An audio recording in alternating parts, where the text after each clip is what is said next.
oppression is kind of a vague concept. That doesn't mean it's like a worthless concept, but it's kind of a vague concept, right? Like, it just really just kind of means like some people are treating other people in an unjust way, right? And we want to contrast that to exploitation, which typically Marxists think of as like a much better defined thing.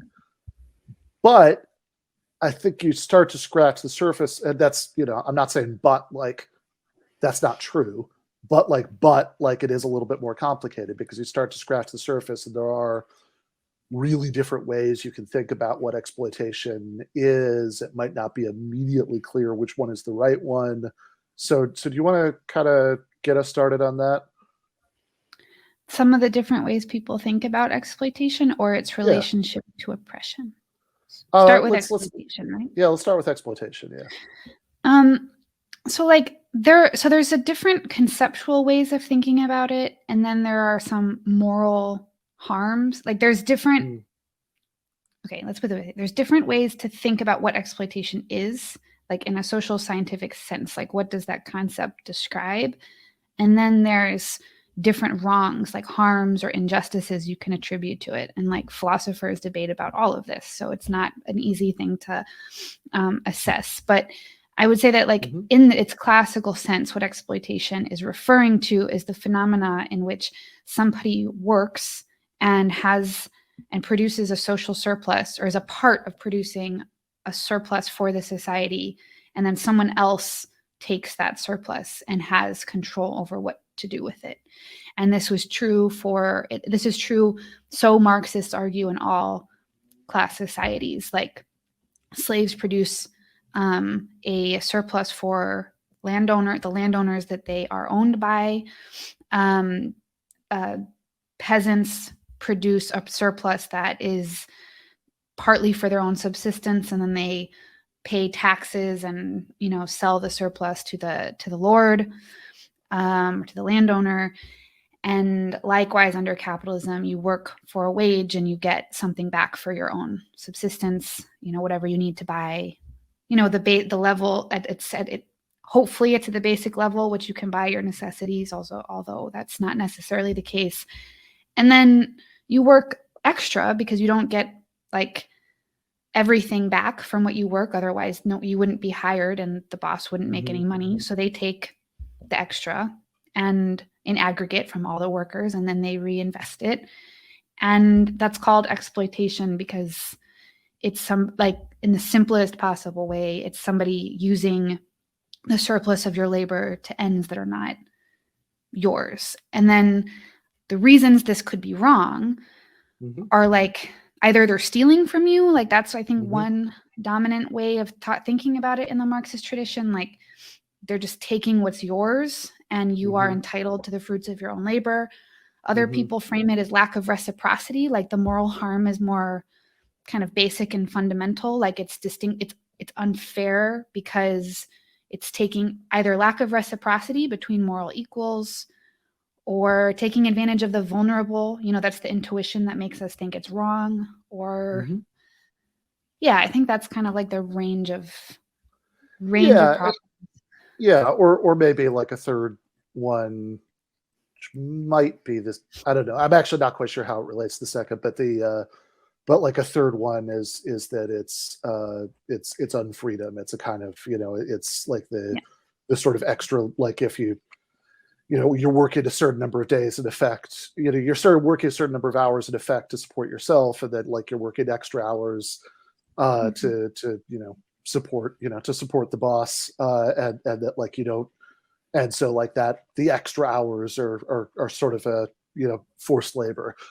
So I think very roughly that might be a third option. But I guess I do just want to say, like, one way that you could start complicating the like stealing way of thinking about what the moral harm is, and I don't think this is like a unanswerable objection or anything like that, but I mean I think it is.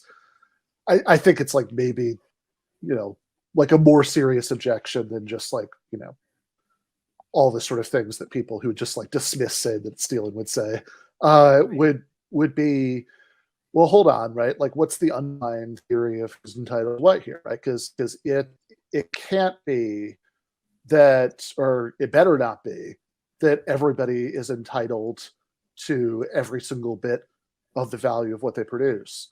Because if that were it, then that's like pretty brutally inegalitarian in ways that, like, Marx certainly realizes. He says, if you read the first chapter of the Critique of the Gotham Program, where he's responding to the Lassalleans saying that, you know, workers should get the full value of their labor, Marx has a lot of like pretty obvious, you know, egalitarianish objections to that. He says, well, hold on. What about people who can't work? You know, and, or, you know, what about like schools and hospitals and, you know, common needs like that? What about even just like repairing the, you know, factory equipment and, you know, building new ones? So I mean, certainly if the claim is that like anything that's not just sort of directly returning value that's produced in the form of like what's available for consumption for the people who produced it is stealing, then that seems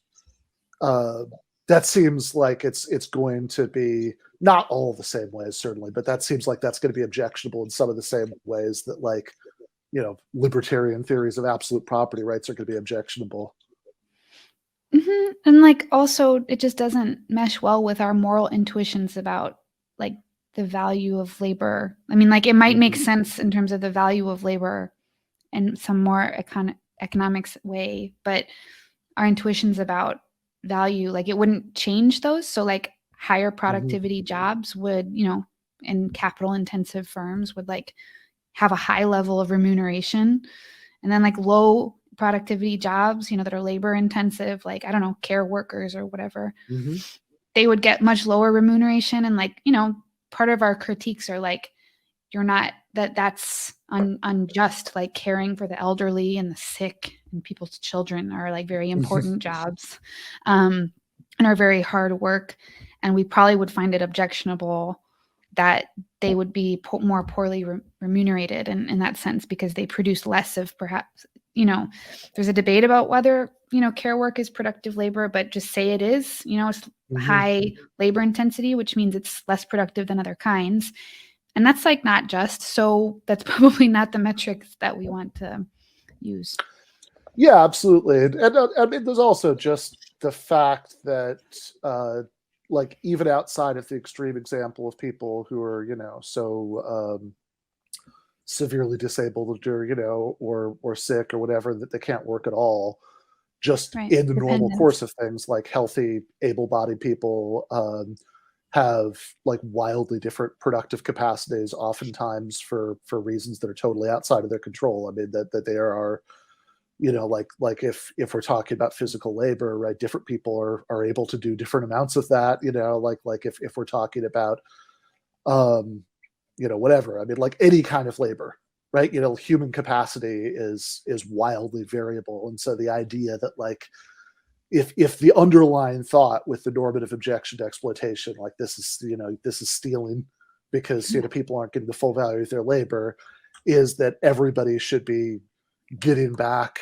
proportional to what they put in, then it just seems like if you, for various reasons, right, if you're not able to, you know, work as hard or as long, or, you know, you have all sorts of reasons why, you know, you just might not be able to work at all for certain stretches of your life or whatever, that you therefore aren't entitled to as much or maybe any, you know, consumption.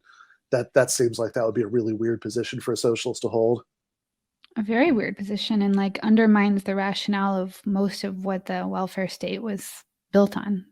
I mean, that's the most of like the reforms that people think the most highly of are the ones that to which we all contribute to pay for people who cannot work or who are dependents, the old, you know, the elderly and so on.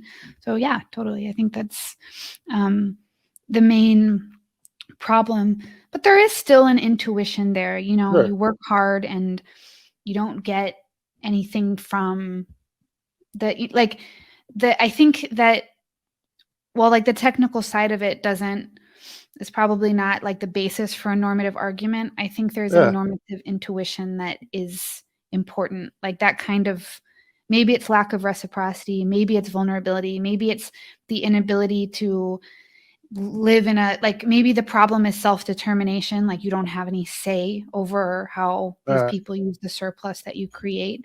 So whatever it is, I do think there's an important moral intuition that exploitation is probably necessary to any kind of critique of capitalism as a system, even if it's not, that particular version of it. Yeah, and it also, I mean, I guess to maybe narrow it in some of what you're saying, it does seem like, okay, so all of these things that, all the points that we're just making, which are again more or less the points that Marx makes in Critique of the Gotha Program, which is interesting if only because that is evidence that that's not what he means by exploitation. That it's all of these things are good reasons to think that the underlying normative ideal shouldn't be that that people get all like all and only what they put in back in consumption, but that's all of those things seem to be very different than like people who are engaged, like the sort of natural normative objection to seeing like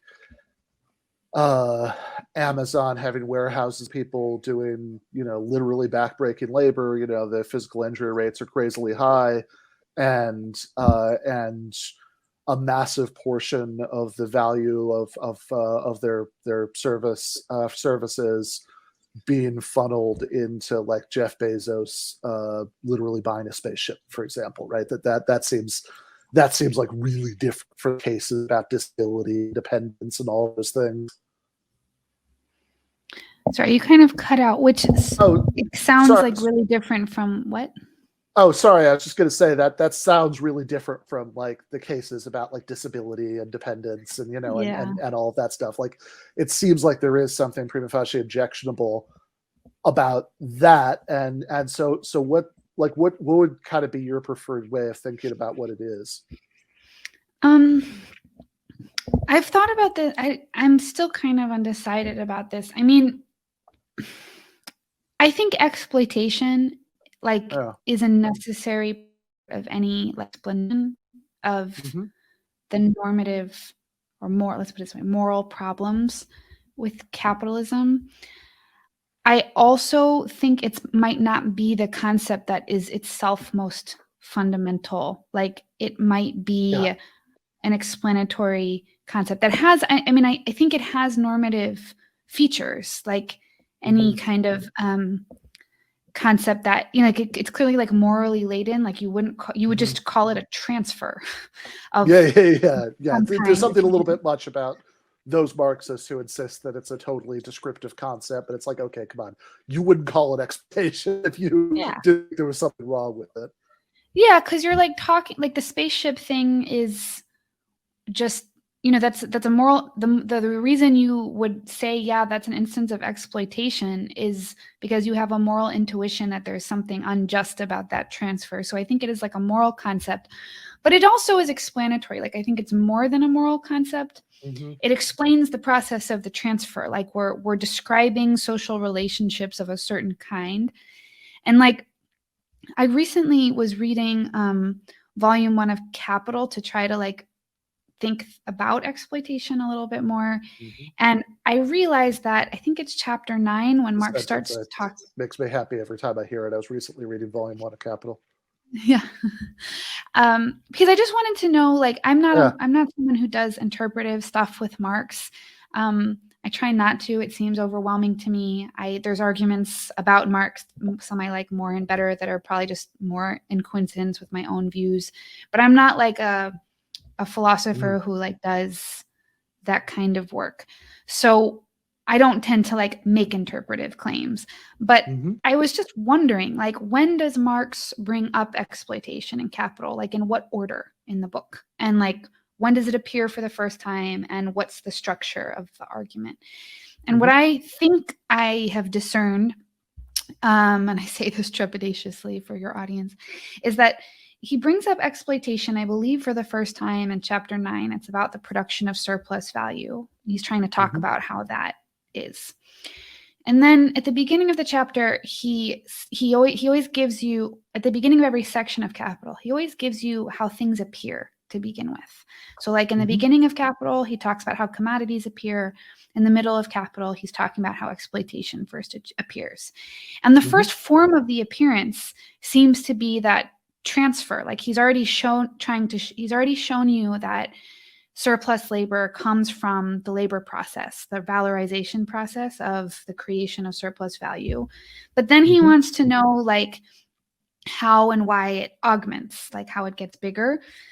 And I just noticed that like exploitation arrives in the argument there and not before. And so I was asking myself why. And I was looking at David Harvey's Companion to Capital, which I think is really nice. And he says that like every part of the argument is like Marx tells you the way things appear. And then by the end of the section, he tells you about the preconditions for the way it appears. So you learn about the commodity. And then by the end of it, you learn why the commodity appears to you as to be a relation between things and why it obscures the labor process. And then you go in to talk about the labor process. And then by the time you're talking about exploitation, he's building an argument so that he can later start to talk about the laws of motion of competition, the relative surplus value, and so on. And then by the end of it, you get to the stage where you're finally talking about class conflict. So Marx sets up this argument where like every part of the book is establishing the preconditions for you to understand why things appear in the way that they do. And for exploitation, it's like, I think exploitation is important in an explanatory sense, and it is moral, but there's something behind there, which are the social relationships that create the conditions under which exploitation takes place. So it's like, these are the qualitative, it's like there are relationships and conflicts that facilitate the process of exploitation through which the surplus is generated. And Marx, I think, thinks those are not good and that they actually explain exploitation. So like, I think about that as domination, like that the domination factor is the qualitative nature of the social relationships that allow one person to have control and the ability to appropriate the surplus of another, that allow them to exploit. And that can be, exploitation can be like morally wrong for independent reasons, but that's consistent with saying that it's a part of a structure of domination.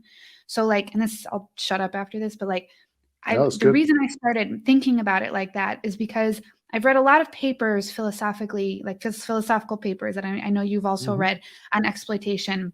And I start thinking to myself, like, what is distinct about exploitation in the Marxian sense? Like, is it just immoral because it's lack of reciprocity, or it's not fair? There's lots of things that are unfair. Like this isn't, it's not explaining it's not indicating the thing that's wrong with this social system specifically, which is what Marx was interested in. He might have been opposed to many different kinds of exploitation, but he was interested in this one. So I just think that there's like a bigger concept that helps you get exploitation off the ground, that is like morally important and it's politically important. And it's a critique that is consistent with even whatever independent critique of exploitation you might have. I don't know if that makes sense. No, that makes a lot of sense to me. I think that the idea that it's both descriptively and normatively that the key point is about class domination seems exactly right, because I mean, okay, because you want this to be like descriptively important to a description of how capitalism works, right? Which is certainly like part of the phenomenon to be explained, is like, how is it that the, you know, like distribution of wealth that's typical of capitalism like comes into being, right? How does that relate to like structural features of capitalism as a way of organizing production?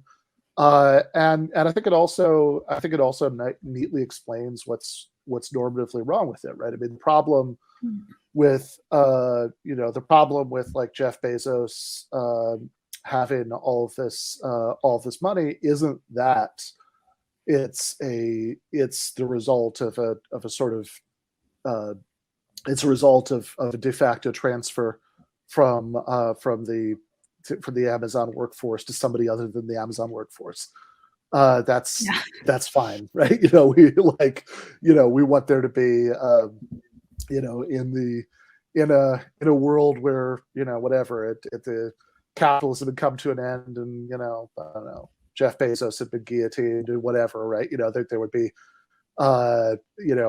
whatever we're calling our book warehouse system would still, the activities of people who did it, right, would still generate value that would be transferred to other things, right? I mean, we would have healthcare and et cetera, right? So it's not that it's a transfer; it's that it's a transfer that is a result not of any sort of like anything that has like a reasonable justification to it, like, oh, people need this money for X, Y, and Z, or it's reasonable to give people this money because they to give them an incentive to do this or that, or to compensate them for doing this or that, or whatever. It's a transfer that's purely a result of domination. Yeah, I mean, I think that actually what I want to say relates back to what we said at the beginning when we were, or maybe, I don't know, the beginning, some minutes ago, when we were talking about what Marxism is supposed to be able to tell you about the world, and that this is different from conservative and liberal variants that just see control as kind of its own modus operandi, like the raison d'etre of power is just to be, we just want to control other people. Some people are just trying to oppress others. Like, I think that the domination point gets at, like, there are systemic imperatives and interests at stake here, and that is why the exploitation is happening. It's so, like, the meta framework is like you're trying to explain what is wrong with exploitation, and what's wrong with it is that it's happening under conditions of domination, and the domination is happening because people need to exploit in order to achieve X, Y, and Z, like, and in this case, profit, or the right rate of profit. And like, to me, if you don't, like, I'm never satisfied with arguments that, like, don't walk me those few steps backward. Otherwise we're just talking about, like, free floating conflict. But, like, there are reasons why people pursue the ends that they pursue. Sometimes they are more or less known to them, but I think capitalists know what they're doing pretty well. And yeah, I don't think it's a mystery.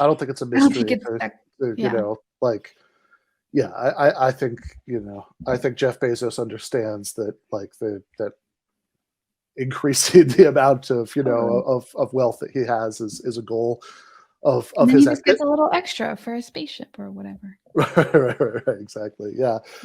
But yeah, I think that's a really important point, right? It's like that line I always think of as the Barber Fields about people who talk about the slavery. Slavery as if its primary purpose was to produce white supremacy rather than to produce cotton, sugar, and tobacco.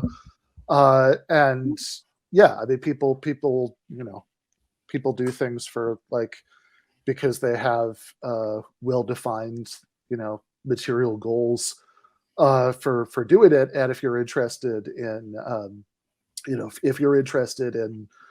dismantling normatively objectionable systems, it's incredibly useful to understand that, because that's going to tell you how they work, and one hopes give you some kind of insight into, like, what the levers are for doing something about it.